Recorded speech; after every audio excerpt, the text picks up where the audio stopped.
नमस्ते, यहाँहरूलाई मेरो नेपाली किचनमा स्वागत छ। आज म यहाँहरूमाझ कर्कलो गाभाको तरकारीको रेसिपी लिएर आएकी छु। यसरी पकाएको कर्कलो र आलुको तरकारीको स्वाद एकदमै मिठो हुन्छ। आउनुहोस् बनाउनतिर लागौँ है त। मैले चाहिँ यहाँ बारीबाट टिपेर कर्कलोलाई लिएकी छु। हजुरहरूले आफ्नो आवश्यकता अनुसार कर्कलोलाई लिन सक्नुहुनेछ।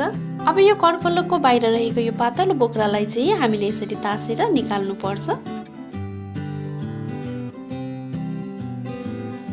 र यो भित्री रहेको डाँठलाई चाहिँ हामी यसरी नै केलाउँदै जान्छौँ।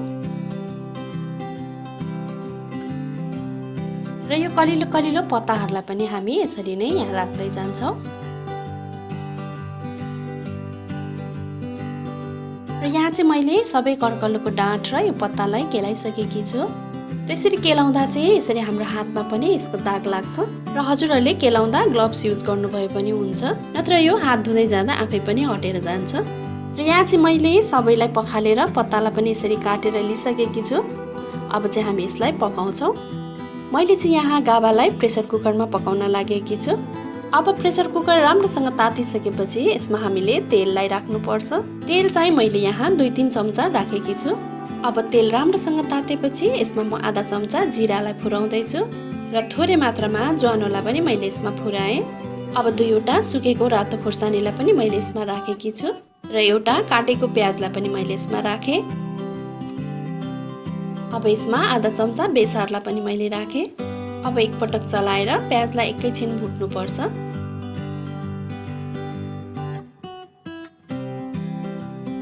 अब प्याज एकैछिन भुटिसकेपछि मैले यसमा 2वटा काटेको आलुलाई पनि राखेकी छु।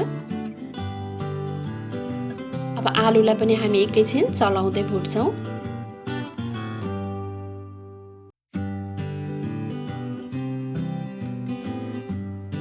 र एकैछिन आलुलाई भुटिसकेपछि मैले यसमा स्वादअनुसार नुनलाई पनि राखेँ र 1 चिया चम्चा अदुवा लसुनको पेस्टलाई पनि मैले यहाँ राखेकी छु।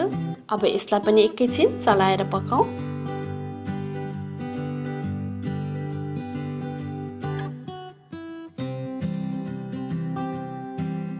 र अब चाहिँ मैले यसमा एउटा ठुलो साइजको टमाटरलाई पनि काटेर राखेकी छु। अब एकपटक चलाएर टमाटरलाई एकैछिन पाक्न दिनुपर्छ।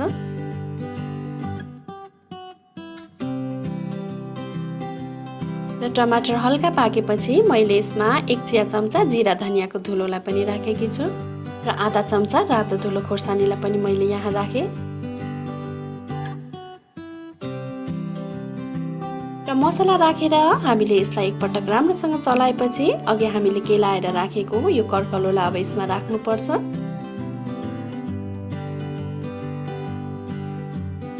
र अब यसलाई एकपटक हल्कासँग यसरी चलाइदिनुपर्छ।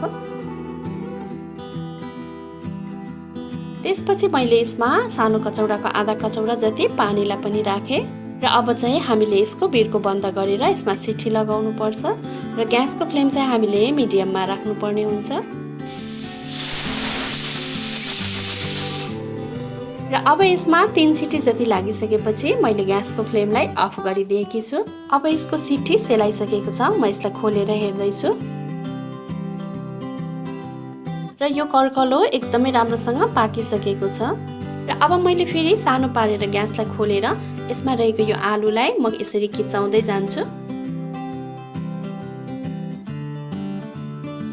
अब मैले यसमा रहेको सबै आलुलाई खिचाइसकेकी छु।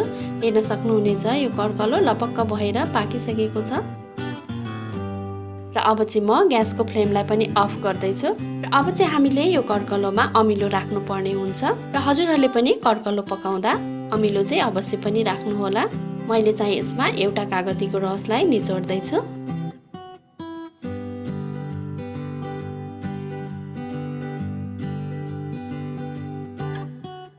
र एकपटक चलाएपछि अब चाहिँ यसलाई हामीले खान सक्छौँ। हजुरहरूले पनि यसरी पकाएको कर्कलोलाई तातो भातसँग सर्भ गर्न सक्नुहुनेछ र यसको स्वाद पनि एकदमै मिठो हुन्छ र यो कर्कलो स्वास्थ्यका लागि पनि एकदमै फाइदाजनक मानिन्छ।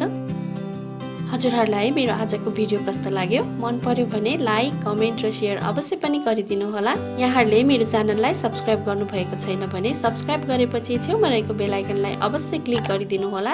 यसले गर्दा मेरो नयाँ नयाँ भिडियोहरूको नोटिफिकेसन यहाँहरूमाझ सजिलै आउने गर्छ। यहाँहरूले मेरो नेपाली किचनको फेसबुक पेज र इन्स्टाग्राममा पनि मलाई फलो गरिदिनु होला। हवस् त, यहाँहरूको दिन सुखमय रहोस्। धन्यवाद।